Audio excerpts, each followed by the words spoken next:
All right, next fighter to the scale, one of the men around whom this fight card was built, a future Hall of Famer, former decorated lightweight champion, now challenging for the welterweight title, Islam Makhachev.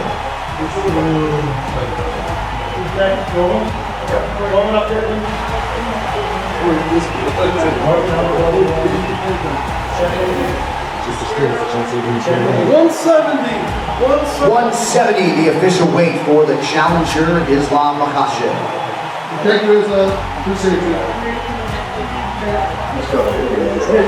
Sir, next to a 185. All right, next fighter to the scale, competing in a middleweight prelim, Roman Kopylov. Undefeated Ian Machado Garry.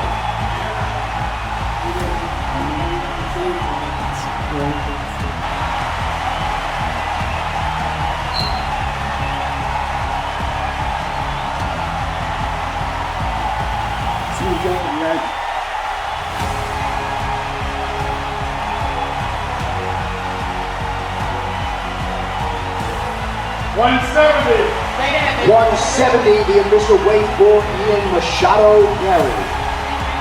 Thank you,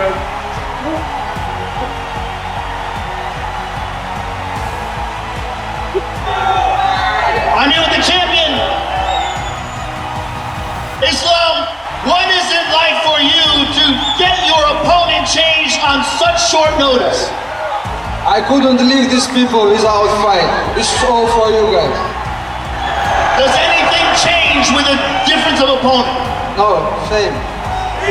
Smash my opponent, that's it. Oh my God, who is gonna be in front of me? Let's go. Good luck to you, sir. The champion, ladies and gentlemen. We will see you all tomorrow night. Thank you very much for coming out. And I'll get mine back. I'll thump the fucking mouth off Sean Strickland one day, and there'll be nothing he can do about it. And I'll talk to him, I'll dance on his face, I'll do whatever I want, because the truth is, when we get locked into that cage one day, he's never going to be able to deal with me. But the truth is, I have a target on my back. I have the ability to stand here and shoot shots at anyone I want, because this is my job, and they have the opportunity in return. So for me, when you attack people in my circle when they don't deserve it, that's out of line.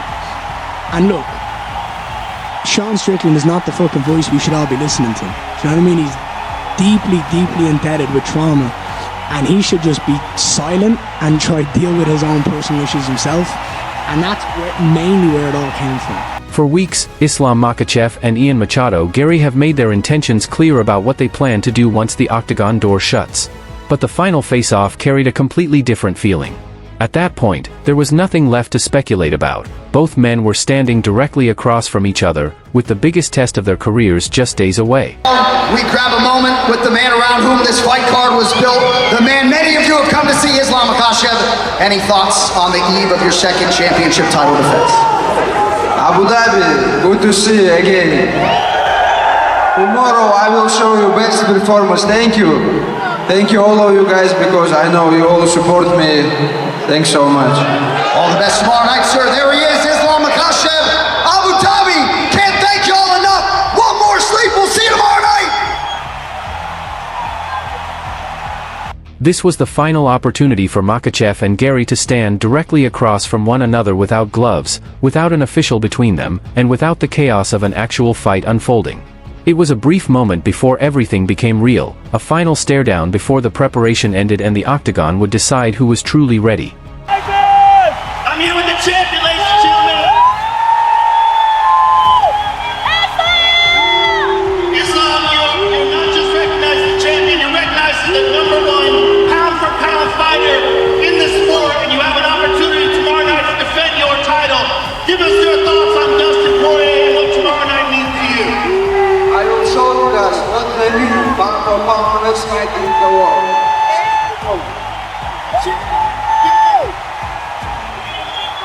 Thank you very much for coming out. See you folks tomorrow night. Cameras surrounded them, reporters watched every movement, and thousands of fans waited for any hint of hesitation. Every glance, expression, and reaction was being analyzed, because at this stage, even the smallest sign of doubt could become part of the story heading into fight night. Future Hall of Famer, former decorated lightweight champion, now challenging for the welterweight title, Islam Makhachev.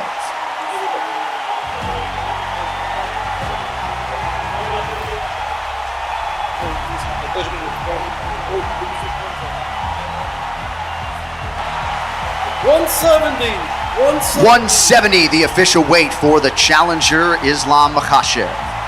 Thank you, Islam. Appreciate you. Sir, next to 185. Then Makhachev stepped forward, Garry took his position, and within seconds, the entire atmosphere shifted. What had been a routine moment instantly felt like a real confrontation, with both fighters standing face to face and refusing to give an inch. We'll make him humble, we'll make him good guy. I'm different.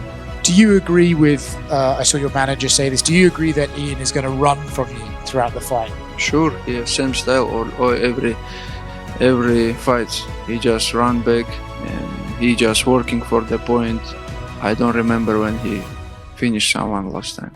I think he's good person, good guy, but he act like he's like bad boy, something like this. But I tell in the interview also, we'll make him humble, we'll make him... Garry's height and reach immediately created a striking visual contrast, as he stood noticeably taller than the champion. Makhachev, however, remained directly in front of him with the composed expression that has become so familiar throughout his career. There was no need for a heated exchange. Their body language and eye contact said enough. Garry understands that this is the kind of championship opportunity fighters spend years chasing, while Makhachev knows that one mistake could erase months of preparation and cost him the title. That is what makes the final face-off so powerful. Neither man can actually hurt the other in that moment, but both know exactly what awaits them once the cage door closes. Once he gets hold of you, you're done. He's got that left head kick. Ian Garry though, very tough guy to get hold of. Moves his feet really well, does everything good, and I think people overlook him.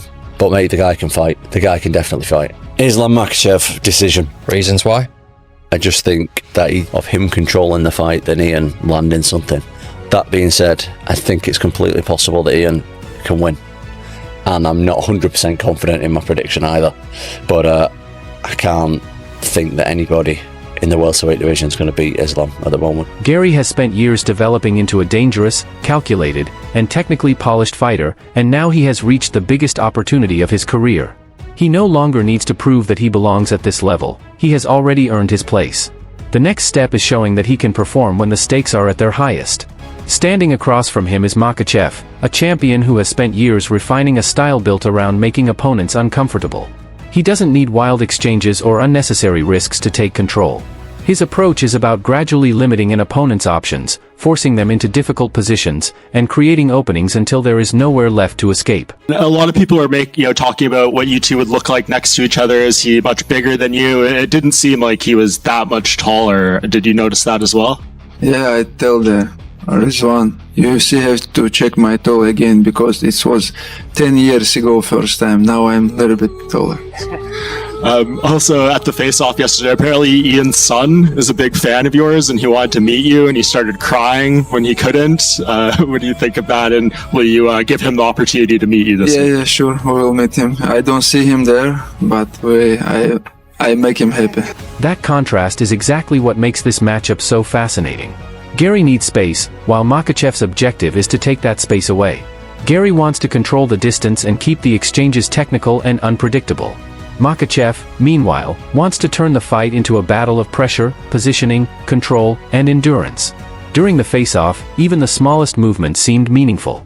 Garry's size created an obvious physical contrast, but Makhachev didn't appear interested in participating in an intimidation contest.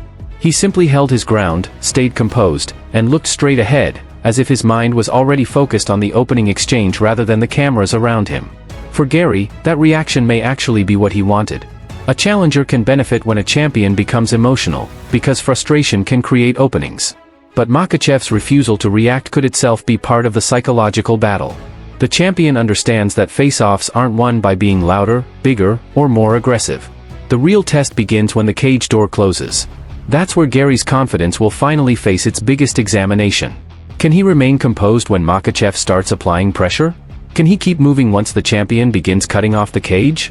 Can he defend the first takedown, and then deal with another attempt when Makhachev immediately changes levels? And perhaps the biggest question of all, can Garry make Makhachev respect his striking enough to hesitate before closing the distance? Those answers will matter far more than anything that happens during a face-off. But Makhachev has his own challenges to solve. Competing at welterweight presents a different physical equation, and Garry's size cannot simply be ignored. A taller opponent can create distance, attack from longer ranges, and make clean takedown entries more difficult. If Makhachev charges forward without setting up his attacks, he could give Garry exactly the openings he's looking for. The champion will need to rely on patience, timing, and precision to close that distance at the right moment.